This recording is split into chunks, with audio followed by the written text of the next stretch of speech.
يا صباح الفل عليكم، ازيكم عاملين ايه؟ يا رب تكونوا بألف خير. طبعا احنا غايبين عليكم بقالنا فترة، ولكن الغياب ده بسبب. السبب ايه المرة دي؟ السبب اللي احنا طلعت في دماغنا كده بعد لما شفنا مواضيع الإيجار والأسعار المرتفعة بتاعة الإيجارات، واللي هو طب احنا بنحط فلوس في الأرض، يعني بندفع فلوس كتير جدا في الأرض، ولسه التجديد بتاعنا هيبقى شهر 10، فهيبقى فلوس أكتر في الأرض. فقررنا كده بمساعدة الآخرين وباجتهادنا الشخصي إن احنا نروح ندور على بيت بعد 6 سنين جواز اهو. نروح ندور على بيت كده ونشوف ممكن نحلها ازاي. بيوت هنا غالية جدا، ونشوف ممكن نحلها ازاي. و... وشفنا كذا إعلان وكذا شركة إنشاءات، فدلوقتي احنا رايحين ندور ونشوف ونختار بيت ان شاء الله. والفيديو ده غالبا هينزل لكم لو الموضوع نجح. لو الموضوع فشل مفيش فيديوهات هتنزل. يلا بينا ونتفرج على البيوت مع بعض، واوريكم البيوت اللي احنا اخترناها او اللي احنا هنشوفها النهارده. وبس كده، تمنوا لنا الخير، وان شاء الله ان شاء الله بعد كده ايه عناء 6 سنوات في الايجار ان ربنا يرزقنا ببيت كويس، عشان ده بقى البيت اللي هتشوفونا فيه على طول بقى. مش هننتقل تاني خلاص. ويلا نبدأ يومنا كده على خير، وصباح الفل عليكم. اول حاجه مستنيين اتوبيس، مش المترو المره دي، المترو فوق اللي انتوا اتعودتوا عليه. المره دي مستنيين اتوبيس. البيت اللي هنتفرج عليه دلوقتي هو محطتين بعد بيتنا. فاللي هو انا زي ما قلبي والله حزين ان هسيب هنا المكان. لو الموضوع ده نجح يعني ان هسيب المكان هنا، اتعودت عليه بقالي سنين كتيره موجوده فيه. ولكن يعني امر لابد منه، لابد منه بسبب مستقبل ليلى، لابد منه بسبب ان احنا بدأ يحصل لنا ستريس وتوتر ان كل سنه في التجديد هيزودوا قد ايه، فاهمين؟ فاللي هو لا يعني كل الناس ضغط. الاتوبيس جه خلاص، يلا بينا. معلش قطعت معاكم عشان الاتوبيس وصل. احنا خلاص وصلنا من حوالي مثلا بالظبط 7 دقايق كده وصلنا، فمستنيين اللي هيودينا المكتب. فمفروض هو حسين معاه اللوكيشن، وحد هيستنانا ويودينا المكتب اللي هناك. يلا بسم الله. انا حاسه ان انا ايه بعيد من اول وجديد، عشان انا قبل ما اتجوز وكده حسين كان بيدور بقى على بيت اللي هو الايجار، وانا لما جيت بقى ونقلنا دوار اللي هو القعده. ما بحبش بقى الموضوع ده خصوصا حاليا، لان ليلوش يا عيني يعني هتتبهدل معانا. اللي هو عارفين مفيش تيتا اسيبها لها، مفيش. وكمان جدتها التانية بتاعت باباها اللي هي مامة حسين في البلد اللي هي فريزة. فاللي هو مش عارفين نسيبها يا عيني. بس فاحنا عايزين نخلص اشيائنا والحاجات دي ونطلع لها كمان احنا كمان على البلد، يعني اللي هي فسحة كل سنة زي ما انتوا عارفين. يلا عايزين بندور. بصوا الجو عامل ازاي النهارده، بصوا السماء كويسة، الجو حر في بعض الاماكن وهوا في بعض الاماكن. هنا اهو قدام شركة الانشاءات ومستنيين المدير يعني يطلع لنا، ودي بتبقى الاعلانات بتاعت البيوت. Ashken Bak, there is a rent 8,000 بهتشيكات. دي ايجار ب 8000 دور ارضي. اسعار بقى اسعار الشراء بقى غاليه. مليون وشويه، بس مليون وشويه في تركيا ما بقوش زي مليون وشويه اللي انتوا فاكرينهم. العمله بتقع. بصوا دي اعلانات. هيتم foreigners اعلان with dollars. ايش كام foreigners اعلان with dollars؟ يعني they want to sell one day $280,000. 80,000 yes. بس فمستنيين عشان نطلع نشوف الشقة بقى. ادعوا لنا بالخير والتوفيق ان شاء الله. دلوقتي هنتحرك عشان نشوف البيت الاولاني. وملاك اللي هو شركة التمليك يعني، او شركة الشقق دي بتاخد الناس بالعربيات بتاعتهم عشان يفرجوهم على البيت، عشان لو الاماكن بعيده وكده. Onların liste fiyatı neyse, liste fiyatlarına söylüyoruz. Biz de Excel çalışıyoruz. Fiyat olarak bir şey değil. Farkımız yok. Ama bazı müteahhitler تمام. بصوا دي ازيكم.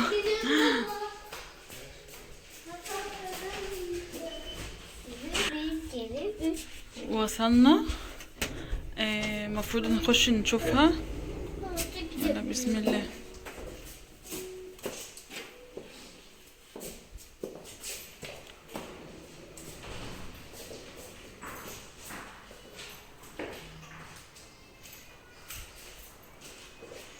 American motherfuckers. بصوا المطبخ هنا امريكي، فهيبقى على مكان السفرة. يعني مكان السفرة هنحطه هنا مثلا لو خدناه، يعني ده المطبخ.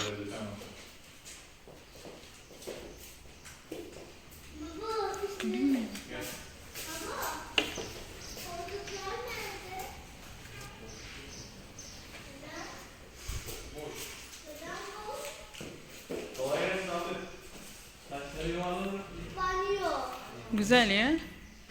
مطايت سمو. وده الحمام.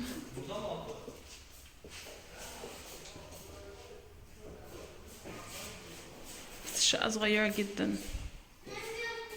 صغيرة يعني غالية.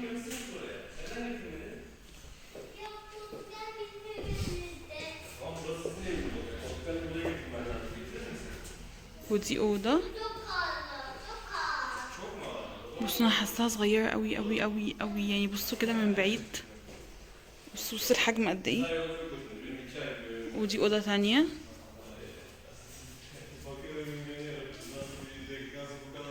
هي الشقه متوضبه كويس بس صغننه قوي، يعني بصوا من بعيد كده الحجم قد ايه صغننه، شايفين؟ بس كده هي دي الشقه. حاساها صغننه قوي. يعني الشقة تصويرها ما خدش دقيقتين. استنى نفتح ده كده. في اوضتين بيطلوا على الشارع، واوضه بتطل على منور كده. هي العمارة لسه جديدة، يعني لسه مبنية.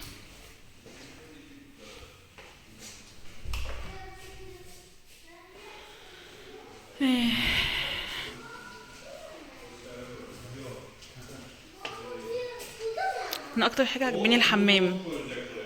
دي اكتر حاجه عجباني. بس كده هي دي الشقه اول حاجه نشوفها. هنروح نشوف واحده تانية. بصوا الباب جديد، ودي دخلة العماره، قصدي يعني الباب وكده. وهوريها لكم من تحت واحنا نازلين. بصوا طلعنا هو الدور اللي فوق الشقه اللي احنا شفناه عشان يورينا المطبخ. لو ما كانش امريكاني كان هيبقى شكله ازاي. يعني اللي تحت كان المطبخ امريكي، ده المطبخ مش امريكي. بصوا عجبني قوي التقفيلات بتاعت اسمه ايه ده، الفينيش، يعني الفينيش اللي هم عاملينه. والمطبخ فيه بلكونه هنا، بس الشقه دي مباعه يعني.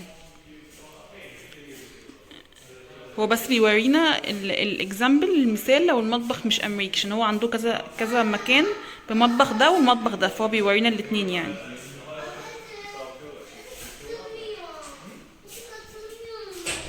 بصوا ده العمارة من تحت اهي كده. هنطلع بقى نشوف شقة تانية. يلا بسم الله. ودي المكان التاني، الشقة التانية اللي رايحين نشوفها.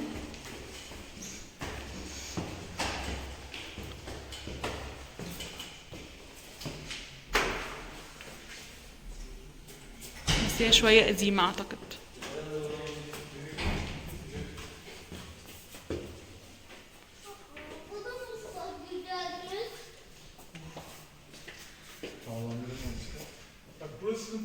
بصوا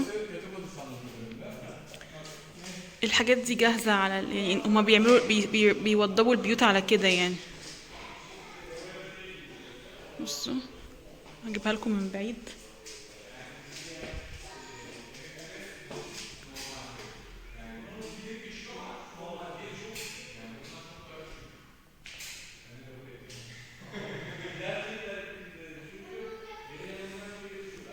في بلكونة هنا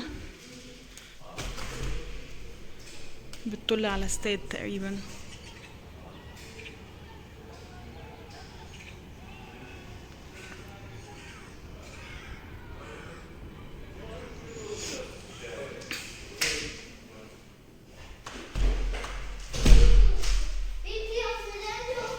Salonu da fena değil buranın. Efendim abi? Salonu da fena değil. Salon büyük lazım. Diğerine göre. بصوا دي الدخلة اصلا، دي اللي هي المجزمة او تحطوا فيها اللي اسمه ايه ده، الجاكيت او حاجة، الجواكت يعني. ودي مجزمة تحت. وده الحمام الاولاني.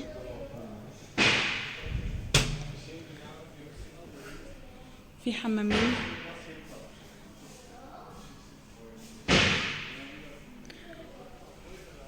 الحمام التاني بس الشقة سخنة قوي قوي. ده الحمام التاني بس مفهوش قاعدة. ليلى بس مفهوش قاعدة، اللي هو بس للغسيل والبانيو وكده.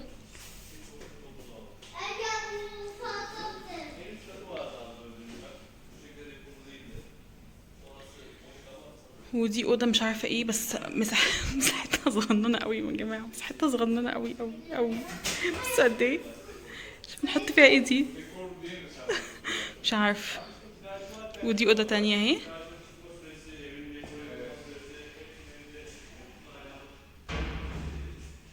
بصوا من بعيد.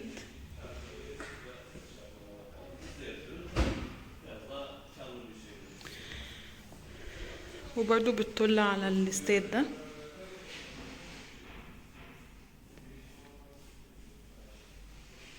وكل البيوت هنا بيبقى فيها الدفايات دي عشان السقعة.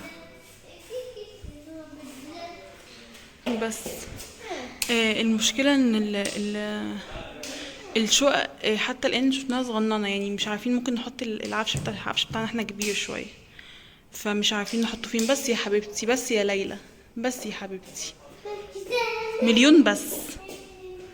بس هي دي الشقة دي. وده المطبخ. احنا ما وريتكوش المطبخ. وده المطبخ.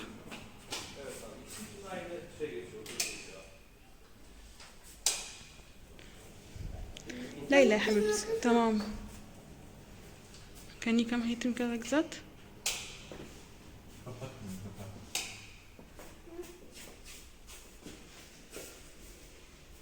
بصوا بس هو كده بيندم معاه. حاسين مش Yani It's hot. it's hot because it's direct sun. Yes. And this room is like So for small. nothing. It's for what we can say putting in oyuncak. Oyun odası gibi ama there is no another room also. حاسين بيقولك الاوضه دي صغننه قوي، ما تاخدش اي حاجه حرفيا يا جماعه. بصوا انا واقفه اهو، شايفين رجليا فين؟ بصوا انا رجليا فين، بصوا كده. انا جبت 3/4 الاوضه دي اتحط فيها العاب بس كده. والمشكله احنا عندنا ما شاء الله اوضه ليلى كبيره، ان انتوا ما عرفتوا شفتوها ولا لا، بس اوضه ليلى كبيره فملهاش كده اوضه، يعني دي الصاله فاهمين. بس اوضه ليلى نحطها فين؟ ودي اوضه النوم. اوضه ليلى يعني ليلى اوضتين النوم نو بليس. ما فيش مكان لاوضه ليلى للاسف في الشقه دي. بس كده خلاص دي الشقه دي. يولجو. ودي الشقه الثالثه بس للاسف اللي هي بيبقى الدور اللي تحت خالص ده.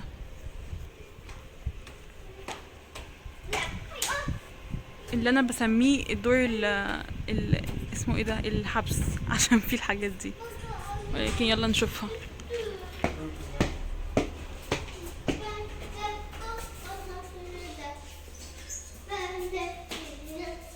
دي اسمها الدور الاول.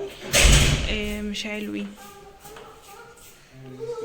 Burası biraz daha çocuk odası gibi. بصوا اللي هو ده، بس انا مش حابه المكان ده خالص. بصوا ده، هنا في حاجه اسمها يكسر جريش، في الاول ارضي والاول علوي. الاول ارضي اللي هو تحت خالص ده، اللي بيبقى الحاجات اللي تحت ده الاول علوي.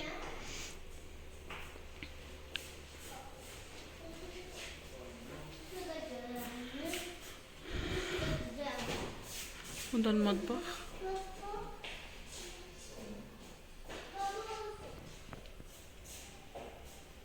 Ellerin güzel. Her şeyi niye yiyorsun? Televizyon. Yiyecek وده البانيو.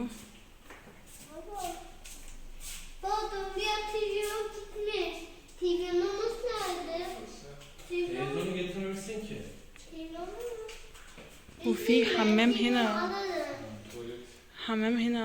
only this. Evet anladım. اها. والشقة دي هنا الحمام بيهم اللي هو الأرضي، بس الأتراك يا جماعة من أول مرة يشوفوا الفيديو مشهور عندهم الحمام الأرضي ده. يعني الناس Şey olarak şey ما بتحبش الحمام التاني، فالبيوت القديمة هتلاقوا الحمام ده بس. طبعا استحالة بالنسبة لي، فالشقة دي متكنسلة. Yaşı birleştirilememiş mesela. Aradan kolun mu geçiyor? ودي الصالة. ama şu olabilir abi. Şurayı أنا قلت أفرجكم بس الشقة دي متكنسلة بالنسبة لي. Yapabilirler abi. Bunun üzerine direkt şey koyuyorlar. çamaşır makinesi. Yok sen bunun üzerine direkt koyuyorlar. Aynen. ودي الصالة.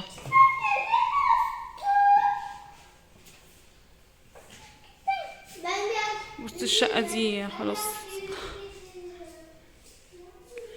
بس فبالنسبة لي ليه متكنسلة بسبب الدور الحبس ده وبسبب الحمام.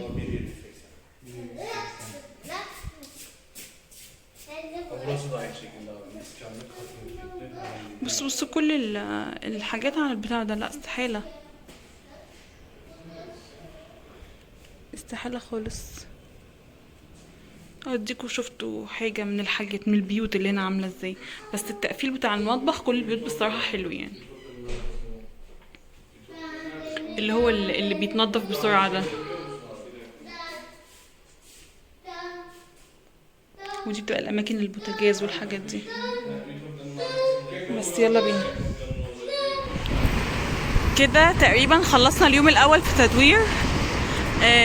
الغلطة اللي عملناها في اليوم ده ومش عايزاها تتكرر تاني، ان احنا تعبنا ليلى معانا، ودي كانت حاجة مش عارفة، مش مخلينا ندور في اليوم الأول بشكل كبير لأنها تعبت، كان المفروض نسيبها مع عمتها، بس دي فلتت مننا. انطباعي ايه عن المرة دي؟ انطباعي محبطة. محبطة ليه؟ بسبب الشقق الصغيرة، محبطة ليه؟ بسبب الشقق الأرضية. فانطباعي غير موفق في اليوم الأول، ما توفقتش في اليوم الأول. المفروض دلوقتي رايحين نفطر خلاص. انتوا شفتوا معانا الشقق، تعالوا معانا بقى. جعانة جدا جعانة جدا جدا جدا، ومن كتر ما انا احبطت فجعت اكتر. يعني عارفين انتوا احباط ده بيجيب لكم الاكل. بس فهنروح نشوف هنفطر فين النهارده، ونبي دعواتكم بالتسهيل والتيسير. عشان مش عارفه احنا عشان احنا متوترين مش عارفين ندور كويس، ولا عشان ليلى معانا مش عارفين ندور كويس. هنفطر هنا، نفطر هنا. طب يلا بينا. ليلى chicken tikka. Leyla ask Leyla. Leyla pizza istiyor musun pizza? Neli bu pizzalar? Sosis mi? Olur mu? Tamam, buy for her one. Bir sosis. Tamam. Tamam bir tane ondan alalım. bir tane yapabilir miyim?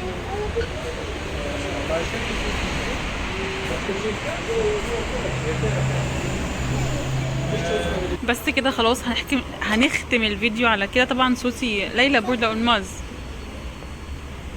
ادي باك بيتزا جيبي بليرس. Evet, باك yiyebilirsin kızım. هنختم اليوم على كده، وهنفطر بقى ونروح دلوقتي حوالي الساعة 12:30، واحنا نازلين من بدري قوي. نازلين من الساعة كام؟ Hadi. 7:30 تقريبا. Çatallı düşer mi kızım? بس كده، ويا رب يكون الفيديو عجبكم، وان شاء الله الى لقاء مع بيوت اخرى ورحلة بحث أخرى.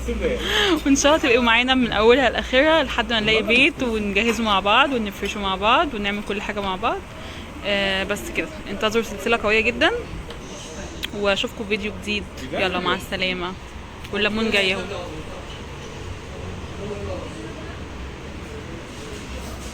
ده مش دي تقريبا هي دي. دي انا قلت مع السلامة صح؟ ماشي. دي اسمها ايه دي؟ لحمة مفرومة بالبيض. الكيلو مناتا. İkili mantık. Evet. Tamam يلا مع السلامة.